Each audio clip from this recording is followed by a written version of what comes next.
이명박의 재판 이야기로 잠깐 가겠습니다. 이명박이 재판에 뭐 선별적으로 나가겠다 이야기 좀 했다가 여론의 비난이 쏟아졌어요. 그리고 재판부에서도 재판은 선별적으로 나올 수가 없어. 그러니까 이명박은 뭐 이유가 뭐였냐면 몸이 안 좋아서 내가 나갈 필요 없는 재판까지 나갈 필요 있냐? 내가 필요할 때만 나가겠다 했더니 재판부에서 그러면 당신 당장 쉽게 표현하면 체포, 구인해서 재판받게 할 수도 있어 하니까 나왔어요. 그러면서 이제 또 온갖 동정표를 위한 감석적 발언들을 꽤 했는데 대표적인 발언이 이거였죠. 안 먹어도 배고프지 않다는 것을 교도소에서 처음 알게 됐다. 그게 무슨 말이냐면 마음이 분노랄까 억울하니까 밥이 안 넘어가더라 이런 얘기예요. 그러면 안 되는데 건강해야 되는데. 그리고 뭐 저는 제 건강을 지금까지 숨기고 평생을 살았는데 교도소에 들어오니 감출 수가 없게 돼서 교도소에서 걱정을 한다. 그런데 이분 테니스 매니아 아니신가요? 70 넘어서도 그렇게 테니스를 그리고 그 테니스 채도 보통 어지간한 우리가 아는 뭐 나달 이런 프로급 있잖아요. 네. 최상급 선수들보다 훨씬 비싸고 좋은 라켓을 쓴다고 하죠. 몸 건강할 텐데 만약에 뭐 이명박 지 입으로 말한 대로 이렇게 몸이 안 좋다 그러면은 적극적으로 치료를 해서라도 건강하게 살려놔야 돼요. 그래서 앞으로 우리가 이제 남북이 이제 평화 모드로 가고 이제 서로 이제 남과 북이 서로 돕고 살아가면서 동아시아 전체가 어떤 하나의 경제권으로서 성장해 나가고 우리가 행복해지는 모습을 이명박이 건강한 몸과 건강한 눈으로 똑똑하게 보게 만들어야 돼요. 근데 그 이번 재판에서 열받는 건 뭐냐면 도곡동 땅, 그러니까 다스의 종잣돈인 도곡동 땅에 대한 쉴드가 나는 그게 지가 한 말이 오히려 내 발목을 잡네. 뭔 말이냐면 원래 그 도곡동 땅 바로 옆에 현대 소유의 땅이다.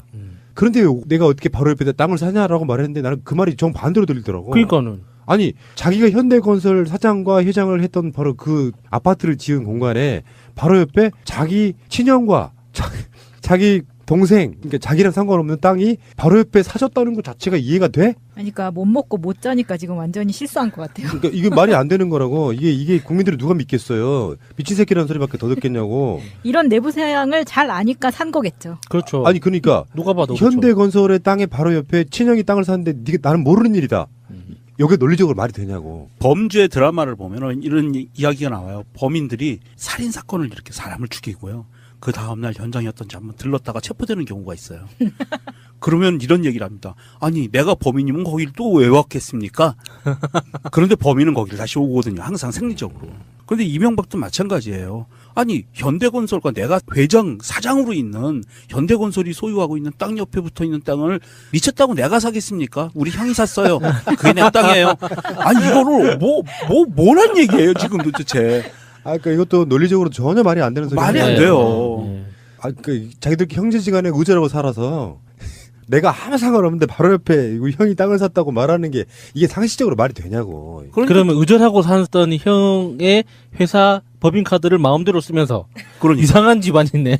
이상하죠. 그리고 또 이상하게 현대자동차가 전량 밀어줬던 다스에 또 어떻게 우연히 또 자기 형이 그게 말이 다 안 되는 소리. 정말 이명박이 구차하게 이렇게 살고 싶을까요? 이런 데서 혜택 받는 것도 너무 싫어요. 당 수치가 높아서 법정에 오래 앉아있기 힘들다. 그럼 서 있어야지. 그러면 5천만 중에 3천만이 지금 당이 높아요. 그래서 월요일 날 이명박이 재판장에 출석을 했다가 그것도 12일 만에 출석한 거거든요. 출석했다가 6시간 만에 재판이 끝났어요. 몸이 아프다 그래가지고. 근데 명정이 우리 민정수석 보시기에는 분명히 병보석을 향한 힘찬 진군 아니겠어요? 힘찬 진군. 그게 안 먹히죠. 왜냐하면 본인은 뭐 아프다고 그러는데 이게 이제 처음 케이스니까 판사도 이렇게 봐줄 거예요. 그래 처음이니까 뭐 아프다고 그러는데 굳이 무릎 꿇혀서 재판할 필요까지는 없으니까 빨리 끝내주지 라고 했는데 여기 한 두세 번 계속되면은요 119 불러다 놓고 앰뷸런스 침대에 눕혀놓고 재판할 거예요. 지금 이게 너무 웃긴 게 치료를 받으러 가라고 재판부에서 권고를 하지만 본인이 이제 사양했다는 거잖아요. 치료받으러 가면 세상에 특별 대우를 했다 뭐 이런 여론이 생길 것이라서 고통스럽긴 하다. 하지만 참고 있다. 특별대우 해도 되니까 치료 받으라니까 괜찮아. 가서 검진 받으면 아주 건강하다는 결과가 나올 텐데. 그래서 될 수 있으면 바깥에 알려서 이렇게 하기가 뭐해서 차마 제 입으로 얘기하기가 싫다라면서 자기 입으로 얘기를 했어요. 그냥 병원 강제로 끌고 가서 건강검진을 시키는 방법도 있어요. 자꾸 아프다 그러면. 끌고 갈 것도 없고요. 저기 구치소 그 의무실 같은 데 가면은 혈당 재는 기계 있을 거고요. 음. 그거 손가락 쿡 찔러가지고 혈당이 얼마나 나온가 테스트하는데 병원에 안 가는 이유는 명정님이 좀 전에 말씀하셨어요. 건강하다고 나올까봐. 그러니까 겉모습은 70대 할아버지인데 신체 내부의 활력도는 20대입니다. 이렇게 나오면 빼도 박도 못하잖아요. 그러니까 아니, 안 제 가는 거야. 마음 같아서는 이명박이 좋아하는 오곡밥을 삼시세끼 다 주고 싶어요. 돌솥에 해서. 예. 건강하게 지내라고. 나는 화나서 그렇게 못해요. 돌솥밥을 해서 문 앞에 냄새만 맡게. 그리고 이제 사실상은 지금 여러 가지 보도가 너무 많이 나와서 우리가 다 스크랩하기는 좀 그렇지만 사실상 자원 비리랑 관련한 수사가 사실상 재시작된 지금 상황이거든요. 네. 그러니까 우리는 지금 이명박이 돈이 있네 없네 뭐 변호사 선임할 돈도 없네 그렇지만 그 많은 돈들이 어디로 갔을까? 이명박 시대에만 벌어졌던 무지 이상한 사건들이 그래서 우리나라 국민의 세금을 수십조 단위로 빼먹은 사건들이 있는 상황에서 이제 다시 어떤 그 자원 비리에 대한 조사가 시작되고 그러면 물론 이명박 쪽 입장에서는 그게 정책의 실패 이런 식으로 몰아가려고 하겠지만 그렇겠죠. 저는 이명박이 좀 사람다우면 나는 자기가 자기 자식이나 누구를 위해서라도 있는 그대로 이실직고하고 다스는 세금을 좀 한 물겠지만 이시영한테 물려주고 혼자 이렇게 장렬하게 전사하시는 것이 인간적으로 대국민 사과하고 이런 거 있잖아요. 불법성만 발견되지 않으면 다스는 웬만큼 정도 이명박한테 보존이 난 될 거라고 보거든요.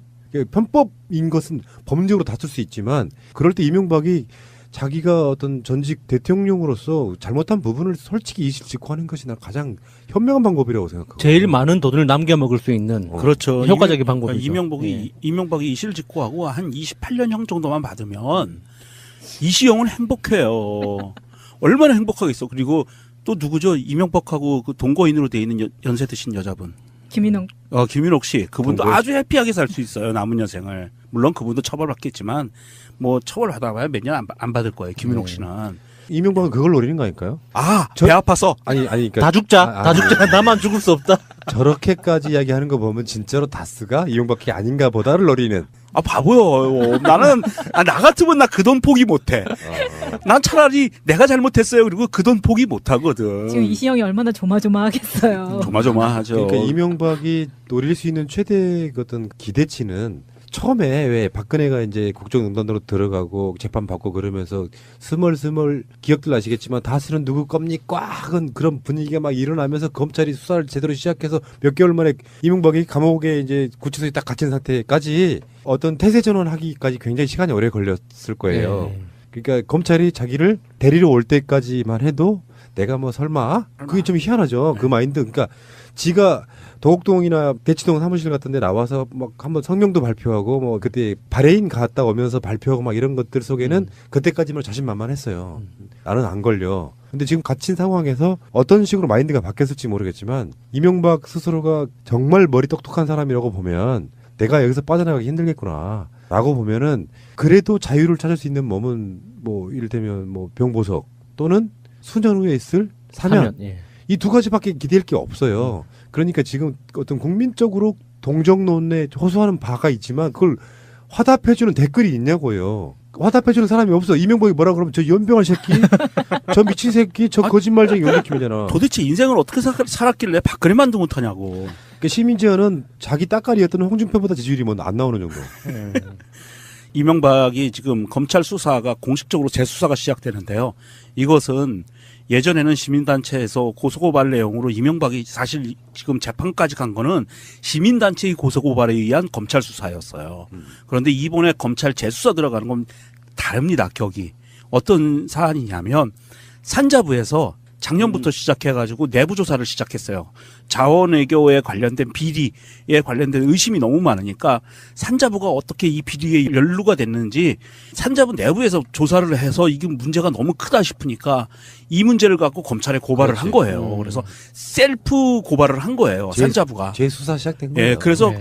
검찰은 이전에는 그 문제에 대해서 이 자원외교라는 부분에 대해서 다 면죄부를 줬었거든요. 재판부까지도 검찰이 다 면죄부를 주고 꼬리 자르기 식으로 수사가 끝났었는데 이제는 산자부에서 그렇게 고백을 하고 수사 의뢰를 했기 때문에 검찰이 제대로 수사할 수 있는 길밖에 없어요. 그리고 이명박은 병보석은요 아파도 개전의 정이 있거나 뉘우침이 맞아요. 있거나 많이 살았거나. 네, 형량을 많이 살았거나 열심히 모범수로 네. 살거나 애쓰를 때 받는 거지 그냥 막 주는 건 아닙니다. 그러니까 태도를 좋게 보이려고 다시 나온 거예요, 재판에. 나오긴 나왔다. 그러니까 이렇게 협조적으로 보여서 뭔가를 하려고 나온 거라고 보는데 그것도 사실상 가능성은 거의 없는 얄팍한 수위인데 그것밖에 할 게 없는 거지. 그렇죠. 이렇게 결론 내리면 될 것 같습니다.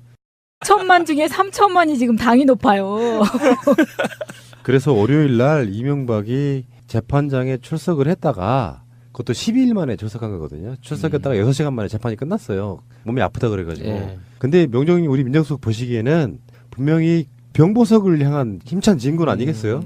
힘찬 진군. 힘찬 진군 그게 안 먹히죠. 왜냐하면 본인은 뭐 아프다고 그러는데 이게 이제 처음 케이스니까 판사도 이렇게 봐줄 거예요. 그래 처음이니까 뭐 아프다고 그러는데 굳이 그 무릎 꿇혀서 재판할 필요까지는 없으니까 빨리 끝내주지 라고 했는데 여기 한 두세 번 계속되면은요 119 불러다 놓고 앰뷸런스 침대에 눕혀놓고 재판할 거예요.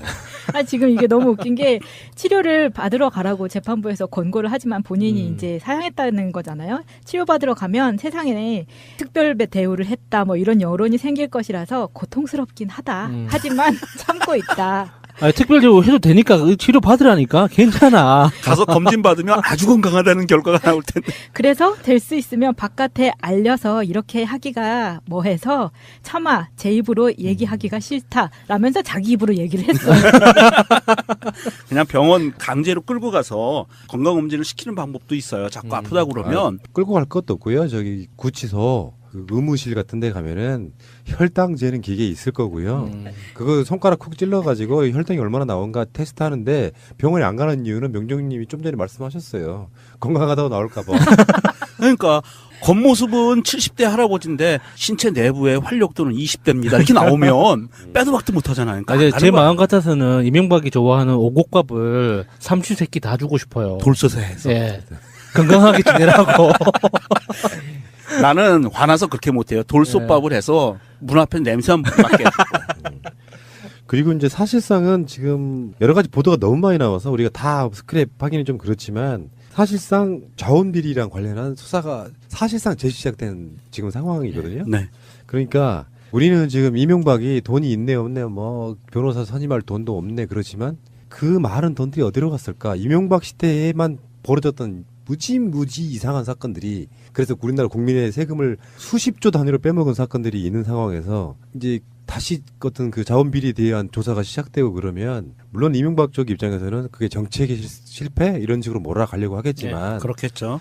저는 이명박이 좀 사람다우면 나는 자기가 자기 자식이나 누구를 위해서라도 있는 그대로 이실직고하고 다스는 세금을 좀 한 물겠지만 이시영한테 물려주고 혼자 이렇게 장렬하게 전사하시는 것이 인간적으로 대국민 사과하고 이런 거 있잖아요. 불법성만 발견되지 않으면 다스는 웬만큼 정도 이명박한테 보존이 난 될 거라고 보거든요. 편법인 것은 법률적으로 다툴 수 있지만 그럴 때 이명박이 자기가 어떤 전직 대통령으로서 잘못한 부분을 솔직히 이실직고하는 것이 난 가장 현명한 방법이라고 생각하고 제일 많은 돈을 남겨 먹을 수 있는 그렇죠. 효과적인 방법이죠.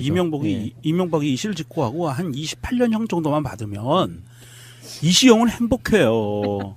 얼마나 행복하겠어. 그리고 또 누구죠? 이명박하고 그 동거인으로 돼 있는 연세 드신 여자분. 김인홍. 김인옥 씨. 그분도 동거. 아주 해피하게 살 수 있어요. 남은 여생을. 물론 그분도 처벌받겠지만 뭐 처벌받아봐야 몇 년 안 받을 거예요. 김인옥 씨는. 이명박은 그걸 노리는 거 아닐까요? 배 아파서. 아니 그러니까 다 죽자. 다 죽자. 나만 죽을 수 없다. 저렇게까지 이야기하는 거 보면 진짜로 다스가 이명박의 재판 이야기로 잠깐 가겠습니다. 이명박의 재판에 뭐 특별적으로 나가겠다 이야기 좀 했다가 여론의 비난이 쏟아졌어요. 그리고 재판부에서도 재판은 선별적으로 나올 수가 없어. 그러니까 이명박은 뭐 이유가 뭐였냐면 몸이 안 좋아서 내가 나갈 필요 없는 재판까지 나갈 필요 있냐? 내가 필요할 때만 나가겠다 했더니 재판부에서 그러면 당신 당장 쉽게 표현하면 체포, 구인해서 재판받게 할 수도 있어 하니까 나왔어요. 그러면서 이제 또 온갖 동정표를 위한 감석적 발언들을 꽤 했는데 대표적인 발언이 이거였죠. 안 먹어도 배고프지 않다는 것을 교도소에서 처음 알게 됐다. 그게 무슨 말이냐면 마음이 분노랄까 억울하니까 밥이 안 넘어가더라 이런 얘기예요. 그러면 안 되는데 건강해야 되는데. 그리고 뭐 저는 제 건강을 지금까지 숨기고 평생을 살았는데 교도소에 들어오니 감출 수가 없게 돼서 교도소에서 걱정을 한다. 그런데 이분 테니스 매니아 아니신가요? 70 넘어서도 그렇게 테니스를, 그리고 그 테니스 채도 보통 어지간한 우리가 아는 뭐 나달 이런 프로급 있잖아요. 네. 최상급 선수들보다 훨씬 비싸고 좋은 라켓을 그래요? 쓴다고 하죠. 몸 건강할 텐데 만약에 뭐 이명박 지 입으로 말한 대로 이렇게 몸이 안 좋다 그러면은 적극적으로 치료를 해서라도 건강하게 살려놔야 돼요. 그래서 앞으로 우리가 이제 남북이 이제 평화 모드로 가고 이제 서로 이제 남과 북이 서로 돕고 살아가면서 동아시아 전체가 어떤 하나의 경제권으로서 성장해 나가고 우리가 행복해지는 모습을 이명박이 건강한 몸과 건강한 눈으로 똑똑하게 보게 만들어야 돼요. 근데 그 이번 재판에서 열받는 건 뭐냐면 이 도곡동 땅, 그러니까 다스의 종잣돈인 도곡동 땅에 대한 실드가 나는 그게 지가 한 말이 오히려 내 발목을 잡네. 뭔 말이냐면 원래 그 도곡동 땅 바로 옆에 현대 소유의 땅이다. 그런데 내가 어떻게 바로 옆에 땅을 아닌가 보다를 노리는. 아 바보요. 나는 나 같으면 나 그 돈 포기 못해. 난 차라리 내가 잘못했어요. 그리고 그 돈 포기 못하거든. 지금 이시영이 얼마나 조마조마하겠어요. 조마조마하죠. 그러니까 이명박이 노릴 수 있는 최대 어떤 기대치는 처음에 왜 박근혜가 이제 국정농단으로 들어가고 재판 받고 그러면서 스멀스멀 기억들 나시겠지만 다스는 누구 겁니까? 하는 그런 분위기가 막 일어나면서 검찰이 수사를 제대로 시작해서 몇 개월 만에 이명박이 감옥에 이제 구치소에 딱 갇힌 상태까지 어떤 태세 전환하기까지 굉장히 시간이 오래 걸렸을 거예요. 네. 그러니까 검찰이 자기를 데리러 올 때까지만 해도 내가 뭐 설마 그게 좀 희한하죠. 그 마인드. 그러니까 지가 도곡동이나 대치동 사무실 같은 데 나와서 막 한번 성명도 발표하고 뭐 그때 바레인 갔다 오면서 발표하고 막 이런 것들 속에는 그때까지만 자신만만했어요. 나는 안 걸려. 근데 지금 갇힌 상황에서 어떤 식으로 마인드가 바뀌었을지 모르겠지만 이명박 스스로가 정말 머리 똑똑한 사람이라고 보면 내가 여기서 빠져나가기 힘들겠구나 라고 보면은 그래도 자유를 찾을 수 있는 몸은 뭐 이를테면 뭐 병보석 또는 수년 후에 있을 사면 예. 이 두 가지밖에 기대할 게 없어요. 그러니까 지금 어떤 국민적으로 동정론에 호소하는 바가 있지만 그걸 화답해주는 댓글이 있냐고요. 화답해주는 사람이 없어. 이명박이 뭐라 그러면 저 연병한 새끼, 저 미친 새끼, 저 거짓말쟁이 이런 느낌이잖아. 도대체 인생을 어떻게 살았길래 박근혜만도 못하냐고. 그러니까 시민지어는 자기 따까리였던 홍준표보다 지지율이 뭐 안 나오는 정도. 이명박이 지금 검찰 수사가 공식적으로 재수사가 시작되는데요. 이것은 예전에는 시민단체에서 고소고발 내용으로 이명박이 사실 지금 재판까지 간 거는 시민단체의 고소고발에 의한 검찰 수사였어요. 그런데 이번에 검찰 재수사 들어가 하냐라고 말했는데 나는 그 말이 정반대로 들리더라고. 그러니까는 아니 자기가 현대건설 사장과 회장을 했던 바로 그 아파트를 지은 공간에 바로 옆에 자기 친형과 자기 동생, 그러니까 자기랑 상관없는 땅이 바로 옆에 사줬다는 것 자체가 이해가 돼? 그러니까 못 먹고 못 자니까 지금 완전히 실수한 것 같아요. 그러니까 이게 말이 안 되는 거라고. 이게 국민들이 누가 믿겠어요? 미친 새끼라는 소리밖에 더 듣겠냐고. 이런 내부 사양을 잘 아니까 산 거겠죠. 그렇죠. 아니 그러니까 누가 봐도 현대건설의 땅에 바로 옆에 친형이 땅을 샀는데 나는 모르는 일이다. 이게 논리적으로 말이 되냐고. 범죄 드라마를 보면은 이런 이야기가 나와요. 범인들이 살인 사건을 이렇게 사람을 죽이고요. 그 다음날 현장이었던지 한번 들렀다가 체포되는 경우가 있어요. 그러면 이런 얘기를 합니다. 아니 내가 범인이면 거길 또 왜 왔겠습니까? 그런데 범인은 거기를 다시 오거든요. 항상 생리적으로. 그런데 이명박도 마찬가지예요. 아니 현대건설과 내가 회장 사장으로 있는 현대건설이 소유하고 있는 땅 옆에 붙어있는 땅을 미쳤다고 내가 사겠습니까? 우리 형이 샀어요. 그게 내 땅이에요. 아니 이거를 뭐란 얘기예요 지금 도대체. 아, 그러니까 이것도 논리적으로 전혀 말이 안 되는 소리. 말이 안 돼요. 아, 그 자기들 형제지간에 의절하고 살아서 내가 아무 상관없는데 바로 옆에 이거 형이 땅을 샀다고 말하는 게 이게 상식적으로 말이 되냐고. 그러면 의절하고 살았던 형의 회사 법인카드를 마음대로 쓰면서 그러니까. 이상한 집안이네. 이상하죠. 그리고 또 이상하게 현대자동차가 전량 밀어줬던 다스에 또 어떻게 우연히 또 자기 형이 그게 말이 다 안 되는 소리. 정말 이명박이 구차하게 이렇게 살고 싶을까요? 이런 데서 혜택 받는 것도 너무 싫어요. 당 수치가 높아서 법정에 오래 앉아 있기 힘들다. 그럼 서 있어야지. 그러면